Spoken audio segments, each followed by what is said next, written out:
Haere mai, welcome everybody to week 7 of 26547485. I hope you've had a good weekend. I want to say thank you to those of you who I can see have been in over the weekend and added your contribution to the OLA. Great to see those responses coming through. Thank you for taking the time. I have just been in and read all of your responses, and I'm really impressed, particularly in the section when I asked you to identify particular strategies that you're going to use to support inclusion. I'm really excited that you have taken on board the message that it's not just a philosophical acceptance that all children have the right to attend and be included in our early childhood services, but you actually know and can articulate the strategies that you're going to use, the sort of teacher that you're going to be, and the practices that will be part of your world to make inclusion real and meaningful. I love your focus that you've made on empowerment. I love your focus on making sure that you research and are informed so that you can do the best. Your commitment to collaboration with families and with other professionals. These answers really do give me much hope for the way in which you will work with all children as you move into your teaching career, and I do wish you all the best. As I said last week, I know it's a challenging space, but I believe it is a challenge we must all rise to, and that we must do so with grace and with dedication, with integrity, and I trust that you will be the teachers who do so and make a space for all children in your early childhood services. So what are we talking about this week in 485? What am I taking you into now? The topic for this week is about quality in early childhood education.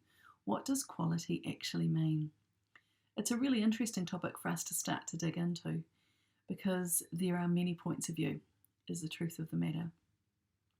Often when we think about quality, we think about notions of, for example, group size, ratios, teacher qualifications, the environment, the physical space, the temporal space, the resources that are available.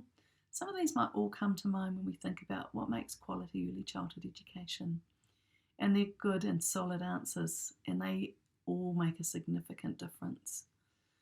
But what those look like in practice can shift and change from environment to environment. I believe that there are some bedrocks, some foundation stones that are always present for quality to take place, and then there are other areas that shift and move according to the location and the community. And that goes back to our discussions that we've been having around the idea of localised curriculum, that each centre determines for them the aspirations for their children, the valued knowledge, the rich experiences, the resources to be provided, the emphasis to be given to particular experiences, the resources to be used within the centre.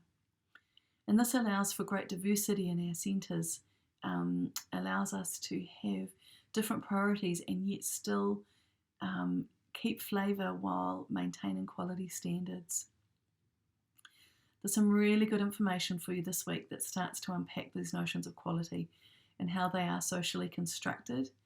There's some readings that will challenge some of the assumptions that we might have based on our New Zealand experience of what quality might look like. When we begin to understand that in other parts of the world the definitions of quality might be quite different and the experiences of quality might be quite different in other parts of the world. But it's an important and robust discussion for us to be having. And I say this because I visit so many centres across the scope of my job. I'm in and out of centres all the time throughout the country, and I can tell you that there is a wide variety of quality experiences for children in our early childhood services, and that actually grieves me terribly. I believe that children have the right to have a rich, varied, and amazing early childhood experience. I thought it timely to bring us back to the idea of Pania's work at the contact workshops around the whāriki and the powerful message that she shared if parts of the whāriki are missing, and what happens for children when there are gaps and holes or when the whāriki is broken or begins to unravel. And I think we cannot take a conversation of quality outside the context of that image of the whāriki that she left us with. And so I encourage you as you engage this week to think about that, to think about as we weave the strands and the goals, as we weave the principles, as we weave the centre philosophies together to create the experiences for children. What are the quality experiences and quality features that we are going to hold to as central to our practice? So I'm presented you with some government views, some family views, some international views, just to widen your scope and understand just how socially constructed it can be by the different stakeholders. For example, it's really important that governments listen to wide stakeholder views. This is something that our recent coalition government have been really working to do in the development of the new strategic plan, to make sure that stakeholders, including children, teachers and whānau, communities and, for example, academics, such as people in my role, got to contribute to defining of what policy should drive for quality features in the future. We're really excited that the strategic plan is moving away from a focus on simply encouraging participation, but is about now promoting what is a quality experience for young children. Not just walking through the doors and numbers on rolls, but about what is the fundamental experience that children have when they come into the centre. We're really excited to see the plan come into place, and hopeful about the ideas that have been laid down as possibilities, and hope that we get to see those. All right, I'm going to sign off there and let you get on with your week and your reading and all the work that you'll be doing. No assignments due for this course, but an OLA specifically in preparation for practicum. This week, the OLA is asking you to upload your goals for Task 2 and Task 4 for feedback from your colleagues. So this is a compulsory OLA for every member of the course in preparation for going out on Practicum 3.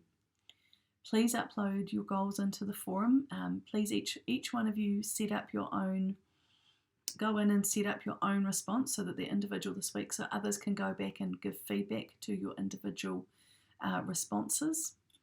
Everybody, once you've uploaded your own, please make sure to go and choose one other person's to give feedback to, so that across the week everybody gets feedback on their goals, please. Then next week, next Tuesday and Wednesday, I'm going to go in and look at everybody's goals and do a final check and approval before you go out on practicum, just to make sure that there are no concerns or any significant red flags in anybody's goals. So just a reminder, it's compulsory this week, by the end of this week, by Sunday night, Monday morning next week, for your goal to be uploaded in preparation for Practicum 3. And I will be looking at those Tuesday and Wednesday next week, and I will be in touch by the end of Wednesday if I have concerns.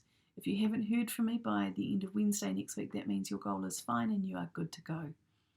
All right, so that's a really important focus for you this week. If any of you haven't yet contacted your centres, now is absolutely the time to be doing so, and getting ready and thinking about your practicum tasks, and thinking about getting your head and life ready for the commitment that is the practicum.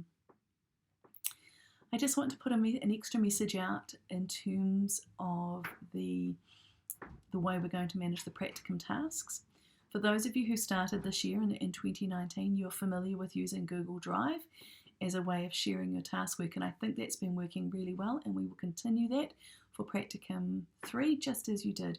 So for those of you who've done so, please go in as you did for Practicum 1 and Practicum 2 and set up your Google Drive with a folder, and share that with please share that with me, just me at this point because Monica's on leave, so that I'm able to review your practicum work during the practicum.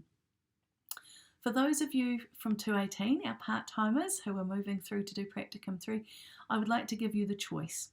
You can continue to use my portfolio and continue the work that you had done last year. That is absolutely fine. However, if you wish to use Google Drive, we have been finding that a little bit easier and more accessible for people to upload their files to. You're more than welcome to set up a Google Drive and to share it with me. We ask that you set up one main folder, and that within that folder you have the 6 subfolders, one for each task, and you upload your files into those subfolders and you send an invitation to share those folders with me so that I can review your tasks as you go. But the choice is yours. If you wish to continue using my portfolio as we did last year, you are more than welcome to, and I'll be reviewing those as well, just as I did last year, or I will use Google Drive if that is your preference. If you do have any questions about that, please don't hesitate to ask, and I'm happy to talk it through with you. Alright everyone, I think that's it for me this week. Have a fantastic week, and looking forward to seeing those of you in Albany in the next couple of days, and hope you all do enjoy all the content and areas that you'll be exploring this week.